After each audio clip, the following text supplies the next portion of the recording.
الصالحات وتواصوا بالحق وتواصوا بالصبر. That surah, there's a few basic things that everybody should know about it. And the most basic thing you should know about it is the least, the Quran describes the least passing grade. Like kids can understand that easily, right? If you did some extra credit assignments, you can get a higher grade, yeah? If you did some more work at the office beyond your job requirement, maybe you can get a bonus. Maybe you can put in some overtime. But in any time you have been given a responsibility or I've been given a responsibility, there's a bare minimum, and if I don't meet the minimum requirements, then I failed. Yeah? So to give you, like by analogy, if somebody gave me a job and said, these are the 3 tasks you have to accomplish, and if you finish these 3 tasks and you have some extra time left over, then do these other 3 tasks. So do ABC, that's your job. If you get extra time, do D, E, F, yeah? But what I do is I realize that ABC are kind of inconvenient for me, or I'm not enjoying them too much. But I really like D, E, F. They're actually a lot of fun for me, and I'm really good at them. So what I do all day is D, E, F. And at the end of the day, when my boss comes and says, or at the end of the week or the month, my boss comes and says, so how's the project going? I did a fantastic job. Look at the most perfect way I did D, E, and F. And he says, that wasn't your primary job. Your primary job was A, B, and C, right? So that kind of an employee is bound to get fired because they're technically not doing their job. They can complain, I did so much. I did such a great job. But you didn't do what was asked of you. You took the secondary and made it the primary. And you took the primary and made it the secondary. You don't get to decide what's primary and what's secondary. That comes from your employer. The same way for a teacher. A teacher can say, this is the term project. If this is not complete, you're not going to pass the class. But here are the extra things you can do. These are the extra projects you can do to enhance your grade. And a student doesn't do their term project, does all the extra credit assignments, and expects to pass. They're not going to pass. They're just simply going to fail. Why am I bringing these examples to your attention? And by the way, it's not just in school or a job. It can also be in a relationship like parents and children, spouses, etc. There can be some things you do for your spouse that are extra, right? That are out of the goodness of your heart. But then there are other things that are absolutely fundamental. You have to do them. You have to fulfill those rights. And you ignore the fundamental rights and say, but look at the burger I bought for you, or something, right? So like if you take the extra stuff and you make it like that's such a great job I did here, but you ignore the most fundamental basic parts, you're bound to fail in that relationship. This is the thought process that has to be in mind when we understand the overarching concept of Surah Al-Asr. And really Surah Al-Asr, like I said, is the starting point to understand commanding good and forbidding evil. So let's go there first. Allah says time is running out. He swears by time that's running out. So it's a state of emergency, wal-asr. Then he says every single human being is in a state of loss. So every one of us is, actually the starting point is failure. Now again, an analogy. Sometimes a teacher comes into class. I've had 2 kinds of professors in college. One professor comes into class and says, all of you are going to get an A. Every one of you, I've already written an A, but I've written it in pencil. It's up to you whether I erase it or replace it with something else. And if you want to get this A, here's all you have to do. So the starting point is not F, the starting point is A. Other professors come into class and say, by the way, most of you, if not all of you, are going to fail. And the only ones who won't fail is who do this, this, this, and this. So the starting point for that professor is what? It's an F. And you've got to work your way to get out of the F. You understand? To get out of the failure. Surah Al-Asr describes the starting point for you and me, if we don't get our act together, is what? It's failure. Every human being is already drowning in loss. Every single one. He didn't make any exceptions. He didn't say disbelievers are in failure or bad people are in failure. He didn't make a distinction. He said, if you're a human being, the starting point for you is what? Loss. You're losing time, first of all. You're losing time, and you need to get your act together. Now, there are 4 things you have to accomplish. All 4. Because, like I said, ABC, let's make it A, B, C, and D, because there's 4 items in Surah Al-Asr, right? إِلَّا الَّذِينَ آمَنُوا وَعَمِلُوا الصَّالِحَاتِ وَتَوَاصَوْا بِالْحَقِّ وَتَوَاصَوْا بِالصَّبْرِ. There's 3 ands in between. A, and B, and C, and D. You know what that means? If someone says, I'll just work on A, they failed. If they say, I worked on A and B, they still failed. If they say, I did A, B, and C pretty good, but I didn't get time for D, they still failed. You can't pick and choose. If Allah says the only people who don't lose, the only people who are not in loss, are those who accomplish الَّذِينَ آمَنُوا وَعَمِلُوا الصَّالِحَاتِ وَتَوَاصَوْا بِالْحَقِّ وَتَوَاصَوْا بِالصَّبْرِ. He expected 4 things. Then, unless I meet all 4 requirements, I have what? Failed. Then I haven't met the requirement. You know, from a Christian perspective, they talk about salvation, right? And if you want to look at the Qur'an's description of salvation, well, what is salvation to y'all? Well, here it is. No human being shall have salvation because they're all going to be in loss unless they meet 4 requirements. They need to meet these 4 requirements. Now, what are these 4 requirements? You have to have faith. You have to fulfill the requirements of faith. That faith should lead you to do good deeds, and He will describe what those good deeds are. I don't get to describe, and I don't get to prioritize. But that should be good enough. You should just believe and do good deeds, and that should be good enough. But he says, but there are some kinds of good deeds that go overlooked. So I'm going to spell them out for you here. So the next 2 items are actually good deeds too. But they are the 2 good deeds that are so important that if they're not there, and they can easily be forgotten, that you're still going to be in loss and not even realize it. Right? So what does he do? He says, not just those who have faith, who believe, not just those who do good deeds, like praying, for example, or eating halal food, for example, or staying away from haram, for example. All of those are good deeds. Great. Now you're doing 2 things. 2 out of how many? 4. Still failure, technically. But I'm doing good deeds. Well, that's all there should be. Because other places in the Quran, Allah says, الَّذِينَ آمَنُوا وَعَمِلُوا الصَّالِحَاتِ لَهُمْ جَنَّاتٌ تَجْرِي مِن تَحْتِهَا. Those who believe and do good deeds, they'll have gardens. He doesn't say 4 requirements. He says how many?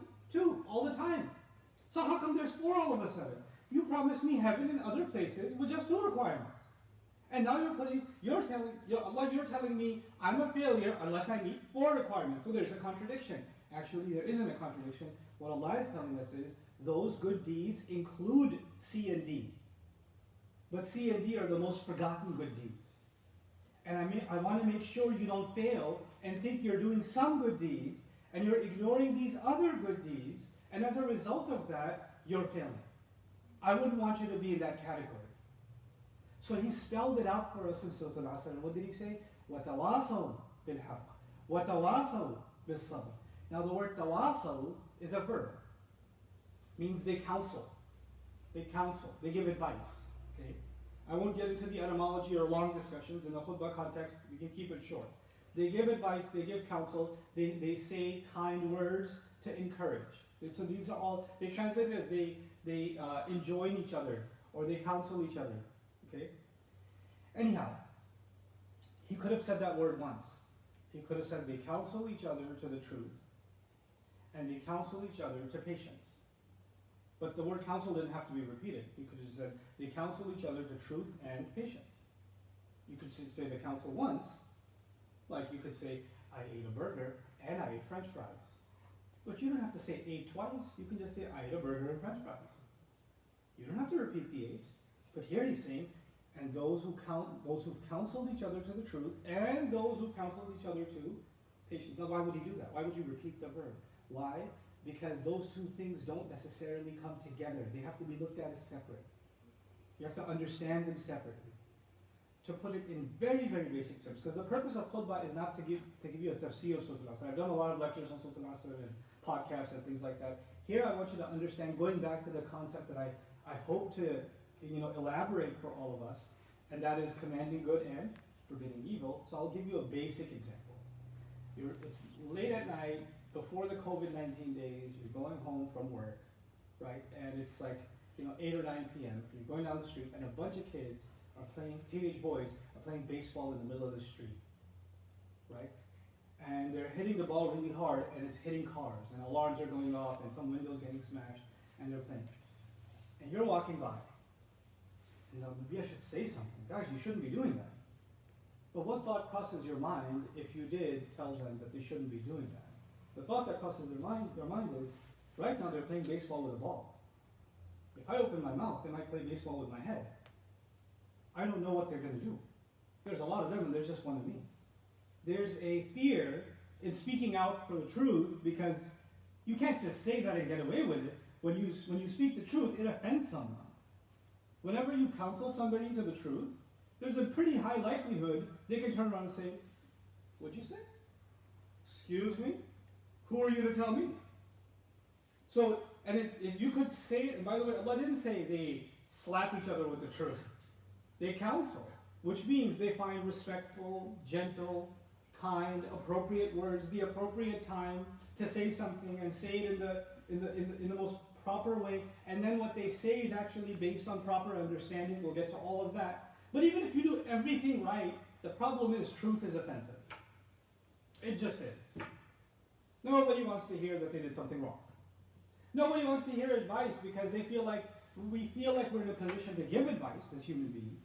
But when it comes to taking advice, it kind of gets like, yeah, really? And it's extreme. Its most extreme form is when prophets give advice, right? Prophets' advice cannot be argued with. Like if your wife gave you advice, you're like, what about you? The husband gave you advice? Yeah, thanks for the advice, but what about you? Well, when a prophet gives you advice, you can't say, oh yeah, thanks, but what about you? You can't turn it around, can you? You can't. And it's really annoying that you have to listen to everything a prophet is saying, and you can't question anything, and you can't even say, oh yeah, well look at yourself, because if you look at him, he's the best example of it anyway. So this was a big problem for people to accept the prophet. And the Quran describes a person is going to guide us. And they couldn't find any other problem with him. So they said, this is a prophet, he eats food. He's walking around in the markets like we are. He's just human. Now they couldn't find a flaw, so him being human became a flaw. But the point, the underlying psychology behind that is important. Human beings don't like being corrected. Human beings sometimes don't like hearing the truth. And by the way, the only reason you would have to counsel somebody to the truth, or the only reason somebody would have to counsel me to the truth, is because I'm doing something that's untrue. I'm doing something wrong, or I'm thinking something wrong, or I'm saying something wrong, or maybe I've become neglectful of something good I should be doing. So I was in need of it, that's why I needed to hear it. And Allah says in the surah that if you see something wrong and you don't find a way to point it out to the other, but it's not just they counsel to the truth. Tawasaw, tafa'ul actually means each other. Amazing word. Not only do they give advice, but as they are giving advice, they are equally prepared to what? Take advice. Tawasaw means they're not just there to tell you what you have done wrong, they're actually eager to hear what they can do better. And they find, and the one who's being corrected thinks of it as a favor being done to them that they are being corrected.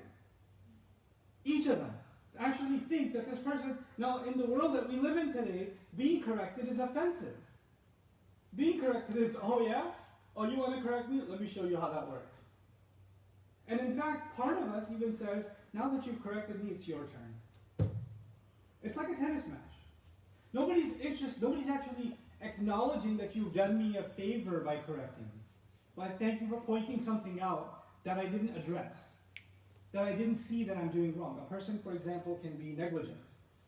A person, for example, can look dismissive. A person, for example, can say something that comes across as offensive. They didn't think it was offensive at all.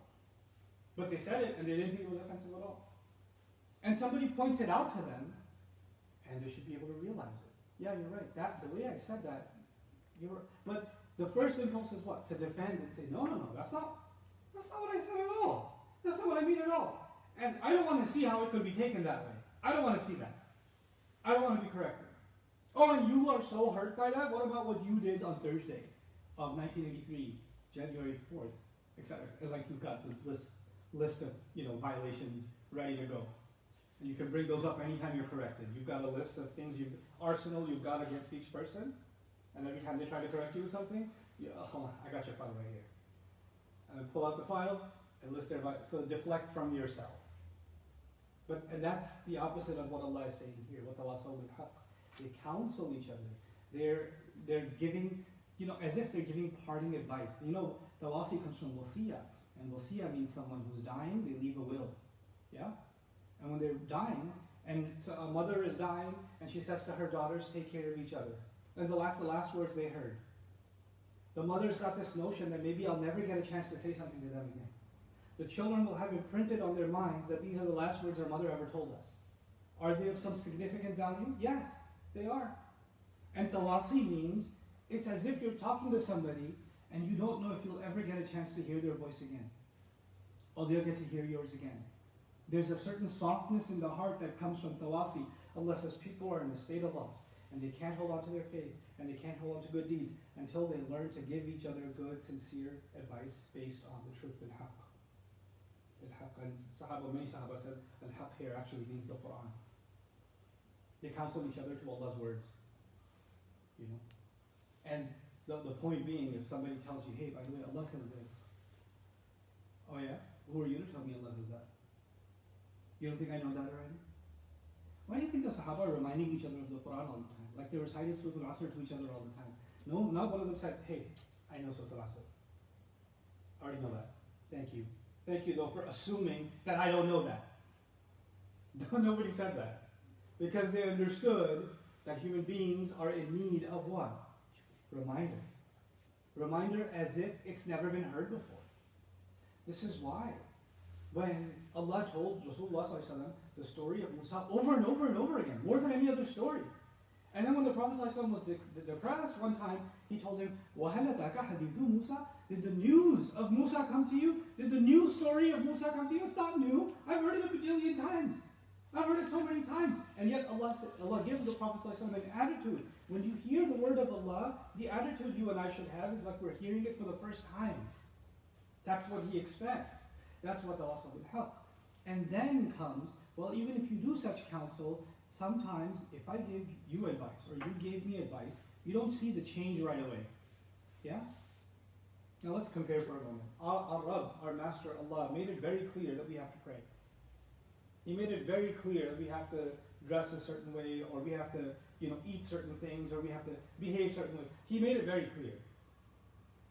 Do we sometimes miss prayers? Do we? Does He have a right to say, I clearly told you what I want and what I don't want. And here you are sleeping through prayers.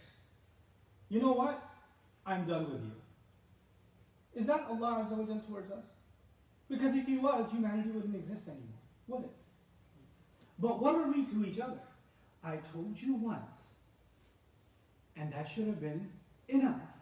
And now that I see that you forgot, or you neglected my commandment to you, my advice to you, now you are finished. I can't believe that you neglected what I said. We so easily forget. I easily forget. How much do I neglect what Allah said? And Allah is not upset with me. And yet I feel like I'm in the position that when I told someone to do something, and I didn't see the change right away. I didn't see the transformation that I was expecting. That I said, I specifically told you what I want. I let you know that that's not going to fly. And here we are again. Does that sound like tawasul bil haqq? Does that sound like counseling to the truth?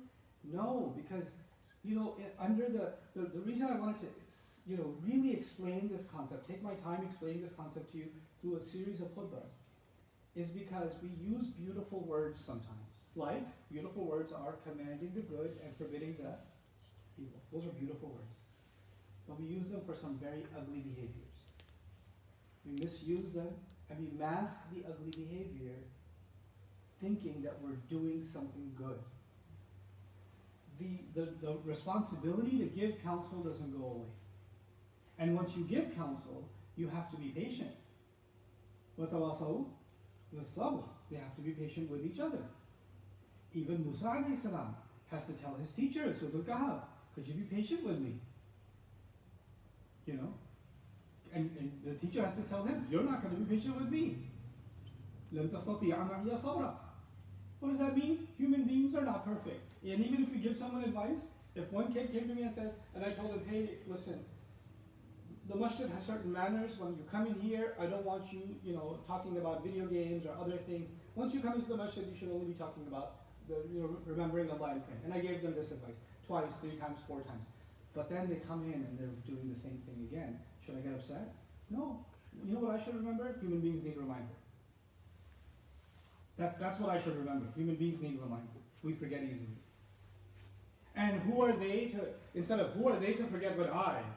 the one from YouTube gave them advice. What? Then this act of worship, this is supposed to be, this Iman is worship, good deeds are worship, counseling to the truth is also what? Worship. Every act of worship, this is the last thing I'll tell you for this khutbah, every act of worship is to be done with humility to Allah, yes or no? Every act of worship. Is it possible to do an act of worship for Allah with an arrogant attitude? It's impossible. And the one you are dealing with, whether it's your son, whether it's your husband, whether it's your wife, whether it's your father, whether it's your mother, whether it's your cousin, brother, sister, co-worker, friend, best enemy, whatever, whoever you're dealing with, are they not slaves of Allah? Are they not the property of Allah? And when something is the property, like if you handled something that was the property of someone very important, you know they say handle with care, right? You're not just dealing with a person, you're dealing with someone who belongs to Allah. Isn't that what we remind ourselves of when a person leaves this world? That we all belong to Allah, that to Him alone we will be returned? This is why the way in which we speak to each other, the way in which we give counsel to each other, the way in which we speak the truth to each other needs to reflect that understanding.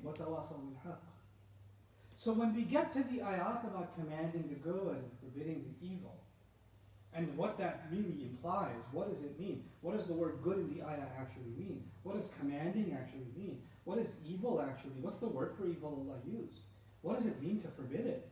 And what does it mean for an individual? What does it mean for a family? What does it mean for the ummah? There are levels of it. There are layers of it. When we understand that, at every single level we have to come back to one fundamental thing. All of these are acts of worship, which means we are not more conscious of Allah than we are of the creatures in front of us. That's what has to happen first. And Allah Azza wa Jalla make us of those who can truly exhibit their Iman and good deeds, even when they do counsel to the truth and counsel to patience. And Allah Azza wa Jalla make us of those who are in fact people of commanding the good and forbidding the evil in the way that He would expect us to be.